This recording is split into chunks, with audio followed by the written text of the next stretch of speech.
ایک سوال ہے کہ قتل حسین کے ذمہ دار کون ہیں؟ اب سنی حضرات جو ہے نا وہ کتاب میں لکھتے ہیں قاتلان حسین کا مذہب مشکور لکھنوی وغیرہ، تو وہ خط پیش کرتے ہیں کہ جو کوفہ کے لوگوں نے لکھے تھے نا، وہ عربی زبان میں بھی فارسیوں میں ہوتا ہے کہ آپ کے شیعہ بلا رہے ہیں آپ کو، وہ کہتے ہیں دیکھو انہوں نے شیعوں نے کلیئر لکھا اور وہی آپ کے سامنے آئے، اس لیے اس سے بڑا ثبوت کیا کہ شیعہ ہی قاتل ہیں۔ میں اس کا جواب تو بعد میں دوں گا، میں ان سے کہتا ہوں یار اگر یہ بات ٹھیک ہے تو شیعوں نے جو کچھ کیا، ساتھ نہیں دیا، بے وفائی کی، وہ بعد میں روتے رہیں گے، مگر اس سے جو نتیجہ نکلتا کہ جب انہوں نے صاف لکھ دیا کہ شیعہ بلا رہے ہیں تو امام حسین اگر شیعوں کو اپنا نہ سمجھا کیوں جاتا، کیا دیتا تم نے تمہارا یار راز مار تم شیعہ ہو، میں شیعہ کافروں کے کہنے پڑی۔ ایک بات تو ثابت ہوئی نا کہ وہ شیعوں کو اپنا سمجھتا، شیعوں نے بعد میں جو کیا وہ الگ بات ہے، مگر جب انہوں نے صاف لکھا کہ تیرے شیعہ بلا رہے ہیں اور آپ ان کے بلانے پر گئے تو شیعوں کو بالکل وہ اپنا سمجھتے۔ رہ گئی یہ بات کہ وہاں مدنی کی حالات ایسے بن گئے، نہ شیعہ مجرم ہے نہ سنی مجرم۔ اگر ابن زیاد دن کے وقت میں شہر میں داخل ہوتا کیونکہ یزیدی لوگوں نے لکھ دیا نا یزید کو کہ آپ کا گورنر جو ہے نعمان بن بشیر سختی نہیں کر رہا، حضرت مسلم کے ہاتھ پر لوگ بیعت کر رہے ہیں، تو اس نے گورنر تبدیل کر دیا اور ایسے ایک قصاب کو بھیجا جس کے بارے میں کوفہ جانتا تھا کہ زیاد اور اس کا بیٹا عبید اللہ جو ہے تو یہ حرامی ہے، انہوں نے لوگوں کو درختوں پر لٹکایا تھا، ہاتھ پاؤں کاٹے، لوگ اس کے ظلم کو جانتے تھے، کانپتا تھا شہر۔ وہ شہر میں داخل ہوا تھا رات کے وقت، کوفے والوں کو کوئی بے وفا نہ کہے، حالات ایسے بن گئے کیا کرتے وہ بیچارے، اور بعد میں انہوں نے کسر پوری کر لی۔ امام حسین کا لباس پہنا حجازیوں کا، رات آیا لوگ سلام کرتے رہے، ہاتھ چومتے رہے، پاؤں چومتے رہے کہ ابن رسول اللہ سلام ہو سب پر، وہ امام حسین سمجھتے رہے۔ جب محل میں چلا گیا دروازے بند کر لیے، نقاب اتارا اور کہا میں ہوں عبید اللہ، تم سب یرغمال ہو، چھت پر چڑھ کر اعلان کرو کہ مسلم کا ساتھ چھوڑو ورنہ سب ذبح ہو جاؤ گے۔ بے بس ہو اور شہر میں جگہ جگہ فوج کو کھڑا کر دیا، کرفیو لگ گیا کہ ایک محلے کا آدمی دوسری جگہ نہ جائے، جو امام حسین علیہ السلام کے حامی تھے سب بے بس ہو گئے، مختار کو بھی جیل میں بھیج دیا، کوئی حامی نہ رہا، بے بس ہو گئے۔ میدان میں ان میں سے کوئی آپ کے خلاف نہیں گیا، جنہوں نے خط لکھے بالکل جھوٹ بولتے ہیں، وہ اپنے گھروں میں ضرور بے بس ہو گئے۔ اور وہی ہے ایک آدمی کا نام نہیں لیتے یہ جو مناظر لوگ نا، سنی نہیں کہنا چاہیے، ناصری ہیں، کہتے کوئی یزید کے خلاف، بھائی جس نے یہ اجلاس بلایا تھا کوفہ میں اور امام حسین کو خط لکھا تھا سلیمان بن سرد، کون تھا؟ صحابی جلیل نبی، اس سے بڑا صحابی اس شہر میں کوئی نہیں تھا، اس نے ہی دعوت دی کہ ایک آدمی گیا ہے، اس کو تو طاغوت کہا اس نے کہ معاویہ سے جان چھوٹی، جب ایک اور ظالم کو مسلط کر گیا۔ حسین علیہ السلام نے انکار کیا ماننے سے، اٹھو تم اس کے باپ کے شیعہ ساتھ دو، یہ مخلص لوگ تھے، بالکل ان میں بے وفا کوئی نہیں تھا۔ اور یہی بعد میں جب کچھ کندھا ڈھیلا ہوا تو پھر اسی سلیمان بن سرد نے اجلاس بلایا کہ ہم نے امام کو بلایا تھا مگر یار وقت پر مدد نہ کر سکے، حکومت نے بس کر لیا، اب دو ہی راستے ہیں کہ یا بدلہ لینے کے لیے جانے دو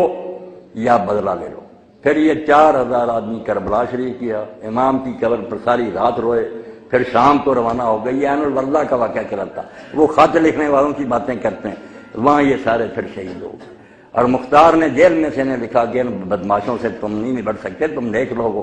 میرا انتظار کرو، میں جیل سے رہا ہوں گا تو ان سے نپٹوں گا۔ مگر انہوں نے کہا نہیں، تیرے بھی پتہ نہیں مقاصد کیا ہے، ہم بے صبر ہو گئے کہ اگر موت اس حال میں آ گئی اللہ کو کیا منہ دکھائیں گے کہ ہم نے فرزند رسول کی مدد نہ کی۔ بیچاروں نے جان دے دی بدلہ لینے کے لیے، وہ منہ پر جو سیاہی ملی گئی دھو دی، اس کا ذکر نہیں یہ لوگ کرتے۔ اور مختار جب آزاد ہوا اب اللہ نے درمیان میں بات آئی کہ جو کرنا اس کو روک کوئی نہیں سکتا۔ عبید اللہ ابن زیاد نے مختار کو کھڑا کر لیا، جلاد سر پر کھڑا تھا، سر قلم ہونے والا تھا، مگر اس کی بہن جو تھی صفیہ وہ عبداللہ بن عمر کی بیوی تھی، انہوں نے یزید کو لکھ لیا کہ اس طرح تیرا گورنر کرنا چاہتا مختار کے ساتھ، اس کو روک دے۔ اب وہ چاہتا تھا کہ پہلے ہی مجھ سے برا کام ہو گیا، کچھ نہ کچھ احسان کروں۔ حضرت عبداللہ بن عمر کی سفارش پر اس نے قاصد بھیج دیا کہ مختار کو تو نے کچھ نہیں کہنا۔ جلاد تلوار چلانے لگا تھا مگر تقدیر کچھ اور کہتی ہے، اس نے کہا اچھا میں بے بس ہو گیا ہوں مگر 3 دن کے بعد شہر میں نہیں دیکھنا چاہتا۔ موقع مل گیا، مکہ تک مختار پھر اعلان کرتا گیا کہ فرزند رسول کے انتقام کے لیے اٹھو ورنہ تم قیامت کے پیغمبر خدا کو منہ نہیں دکھا سکتے۔ دنیا اٹھ کھڑی ہوئی اور اس نے پھر اللہ سے یہ وعدہ لیا کہ اللہ مجھے اتنی مہلت دے دینا کہ اس زمین پر قاتلان حسین میں سے کوئی زندہ پھرتا نظر نہ آئے، پھر بے شک موت دے دینا۔ چن چن کر اس نے مارے، ان کے ہاتھ پاؤں کاٹے، پانی مانگتے رہے، اس نے کہا، اور امام حسین علیہ السلام نے بچے کے لیے پانی مانگا، تو ہم نے اس کا حل رکھنے کی، مجھ سے کس منہ سے پانی مانگی؟ بڑی موت مرے سارے، ان کے مکان گرائے جو بھاگ گئے تھے۔ بعد میں جب اس کی موت کا وقت آیا، مصعب بن زبیر نے اس کے خلاف چڑھائی کر دی، ساتھی ایسا ساتھ چھوڑ گیا، قلعے میں محصور ہو گیا، رسد بند ہو گئی۔ آخر میں اس نے خوشبو لگائی جو میت کو لگائی جاتی ہے، کفن پہنا، میدان میں آ گیا۔ اس نے کہا، مصعب، میں نے جو اللہ سے وقت لیا تھا نا کہ قاتلان حسین زمین پر نہ چلتے، اب ان میں سے کوئی نہیں رہا، اس لیے مجھے زندگی کی خواہش نہیں، میرے ساتھ جو کرنا چاہتے ہو۔ بڑی جوان مرضی سے اس نے موت قبول کی، اور کسی ظالم نے آج تک نہیں کہا، اور یہ بات جو اس کو بیان نہیں کیا کہ کوفہ بلانے والے تھے کون؟ امام حسین رضی اللہ بچہ تھا جو لوگوں کے بلانے پر چلا گیا، جو اٹھتا کہ کوفہ والوں نے بلایا اور بعد میں انہوں نے پورا نہیں کیا۔ ظالموں، شرم کرو، وہ بلانے والا وہ جو امیر معاویہ رضی اللہ اس کے پاسن بھی نہیں۔ حضرت سلیمان بن سرد رضی اللہ کو کہتے ہو کہ وہ جھوٹا تھا۔ 5 آدمی ہیں جنہوں نے پہلا خط لکھا، اور اپنے گھر میں جس نے دعوت دی لوگوں کو بلایا کہ اللہ نے ایک طاغوت سے ہماری جان چھڑائی اور ایک دوسرا ظالم مسلط ہو گیا، آؤ حسین کو کھڑا کرو اور اس کا ساتھ دو، ان ظالموں سے جان چھڑائی۔ وہ خط پڑھو اس کا صحابی کا، امیر معاویہ رضی اللہ کا پتہ لگے کہ وہ صحابی کیا سمجھتے تھے کہ ایک طاغیت اور طاغوت مرا اور ایک اور مسلط ہو گیا ہماری گردنوں پر۔ حضرت سلیمان بن سرد خزائی، اور بعد میں اس نے کیسے نبھایا؟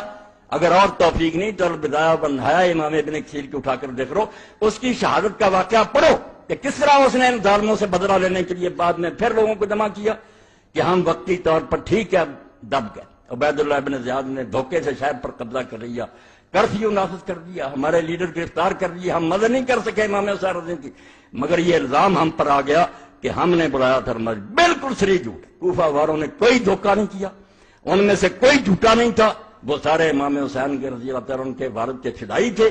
اور حضرت سلیمان ابن سرد رضی اللہ صحابین جلیلا نبیلا فاضلا، جن کی شہادت کے واقعات لکھا اور امام نے لکھا کہ شہید ہو گیا، اللہ ان پر بے شمار رحمتیں کرے، اس کو ظالموں بدنام کرتے کہ جھوٹا تھا اور بڑھا دیا تھا، بدلہ لینے کے لیے اٹھا۔ اس تحریک کو توابون کی تحریک کہتے ہیں۔ 4000 آدمی کربلا میں گئے، امام حسین رضی کی خبر پر عہد کیا کہ یا بدلہ لیں گے ان ظالموں سے یا اپنی جانیں دے دیں گے۔ عبید اللہ زیاد کے ساتھ پھر مار گئے، بیچارے مارے گئے، شہید ہو گئے۔ بعد میں بدلہ جس کی قسمت میں تھا، مختار ابن ابی بیضہ سکلی، اس نے ایک ایک کا صفایا کیا، شمر اور ابن زیاد سارے جو تھے اس کے ہاتھ سے مارے گئے، مگر یہ حضرت سلیمان ابن سرد اور ان کے ساتھی جتنے بلانے والے تھے یہ عین الوردہ کے مقام پر شہید ہوئے، اپنی جانیں انہوں نے دے دی، اپنا وعدہ نبھا دیا۔ تو جھوٹ اتنا پھیلایا گیا۔